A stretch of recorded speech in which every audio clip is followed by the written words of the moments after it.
Halo teman-teman semuanya, selamat pagi dan hari ini kita masih ada di Bandung. Dan kali ini kita mau coba ya untuk menjelajahi beberapa tempat di Bandung. Nah, sebenarnya tujuan kita ke sini itu bukan hanya sekedar untuk main, bukan untuk sekedar bukan sekedar buat mengekspor gitu aja lah. Tapi kita mau menghadiri salah satu acara ya atau event Quranic Law of Attraction nih. Saya udah ada bukunya. Ya, ini ada bukunya Quranic Law of Attraction. Jadi besok itu kita akan ke acaranya ya, acara seminar akbar Quranic Law of Attraction. Di dalam video ini saya mau coba sharing tentang Law of Attraction yang sudah saya ketahui dan juga yang sudah saya terapkan dalam kehidupan saya gitu ya. Di alam semesta ini kan ada 12 hukum ya. Salah satunya adalah hukum Law of Attraction atau yang kita sebut dengan hukum tarik-menarik.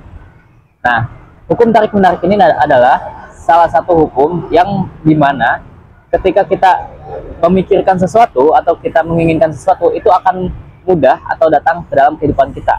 Nah, bagaimana sih kita untuk bisa menarik itu semua? Dan di dalam buku ini udah dibahas semuanya, terutama yang muslim ya, itu kita berpatokan kepada bukan hanya sesuai dengan pikiran kita, tapi juga tentang menggunakan ayat Al-Quran gitu. Ternyata di Quran ini sudah ada yang namanya hukum Law of Attraction, sudah saling berkaitan gitu, bahkan bisa dijelaskan secara ilmiah.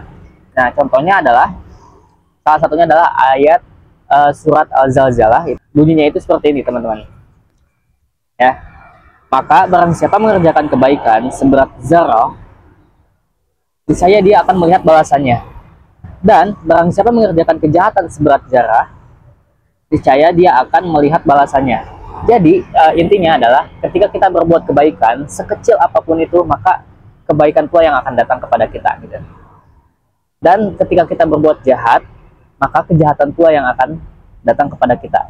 Jadi intinya adalah pikiran kita dan perasaan kita itu adalah alat untuk menarik segala sesuatu ke dalam kehidupan kita. Itu yang disebut dengan Law of Attraction. Jadi makanya kenapa ketika kita bangun tidur, kalau misalkan perasaan kita ini bahagia, maka insya Allah dipastikan seharian kita akan bahagia. Tetapi kalau misalkan pikiran kita sejak kita bangun tidur aja udah kacau, udah sedih gitu ya, maka dipastikan seharian kita akan sedih. Oleh karena itu kan sebenarnya untuk mempraktekkan Law of Attraction ini mudah ya teman-teman ya. Kita bagaimana untuk menselaraskan pikiran kita dengan sesuatu yang ada di luar kita. Karena sebenarnya gini kan, yang di luar kita ini itu nggak bisa kita kendalikan. Yang bisa kita kendalikan ini hanyalah apa yang ada di dalam diri kita. Contohnya adalah pikiran dan perasaan kita. Kan manusia itu hanya bisa mengendalikan 3 gitu. Hanya bisa mengendalikan pikiran, mengendalikan perasaan, dan mengendalikan emosi. Kalau manusia tidak bisa mengendalikan yang 3 ini, ya udah pasti sih manusia akan terporak-poranda oleh yang 3 ini gitu. Makanya kan kalau misalkan kita terjebak oleh pikiran kita, itu udah dipastikan kita akan kacau gitu ya kan. Itu mau tentang apapun. Nah, salah satunya adalah misalkan ketika perempuan itu tidak disibukkan dengan hal yang bermanfaat, itu sudah pasti perempuan itu akan disibukkan dengan perasaannya gitu.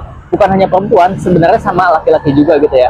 Kalau dia tidak disibukkan dengan sesuatu yang bermanfaat, dia pasti akan dikendalikan oleh yang 3 ini.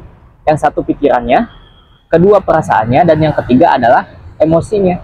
Udah, makanya kita dalam menjalani aktivitas gitu ya harus dengan penuh kesadaran gitu. Sadari bahwa pikiran, perasaan, dan emosi itu harus kita kendalikan, bukan diri kita yang dikendalikan oleh ketiga itu ya. Kan saya sudah sering bahas gitu ya tentang pikiran, terutama pikiran ya, kita belum masuk ke perasaan dan juga emosi gitu. Tapi intinya adalah ketika 3 ini bisa kita kendalikan, insya Allah teman-teman kita akan bahagia gitu. Karena kita udah tidak terjebak lagi oleh yang namanya pikiran. Ingat sekali lagi, pikiran ini bisa menjadi pelayan yang sangat baik untuk diri kita kalau kita bisa mengendalikannya, tetapi juga bisa menjadi majikan yang sangat buruk kalau kita tidak bisa mengendalikannya. Nah, oleh karena itu kan kita sama-sama belajar gitu ya untuk memanfaatkan momen ya, memanfaatkan ilmu ini gitu ya untuk menarik segala sesuatu yang kita inginkan gitu. Karena di dunia ini cuma ada dualitas, ada yang kita suka dan kita tidak suka. Nah, yang kita suka dan tidak suka ini tidak bisa kita kendalikan. Yang bisa kita kendalikan adalah respon kita terhadap segala sesuatu itu gitu ya. Jadi mungkin pagi ini kita sebenarnya kita bingung nih mau kemana gitu, belum tahu tujuannya. Bukan bingung sih, lebih tepatnya kita mau menuju tempat ini, cuma rute mana dulu nih yang mau kita kunjungi gitu, kita belum tahu nih. Oleh karena itu kan daripada kita diem gitu kan ya, saya coba untuk sharing aja kepada teman-teman semua. Jadi untuk ilmu yang luar biasanya gitu ya, untuk ilmu yang lengkapnya insya Allah besok di seminar Quranic Law of Attraction ya. Jadi nanti insya Allah kalau misalkan saya mendapatkan insight atau mendapatkan sesuatu yang baru, saya akan bagikan kepada teman-teman semua ya. Jadi terima kasih buat teman-teman semua yang selalu menonton dan juga support channel Tirta Nubila ini. Semoga saya bisa terus memberikan manfaat dan juga memberikan edukasi kepada teman-teman semua, baik itu dari pengembangan diri maupun dari segala sesuatu yang saya alami gitu ya. Ya, terima kasih teman-teman sudah mau menonton sampai akhir. Sampai jumpa di video selanjutnya.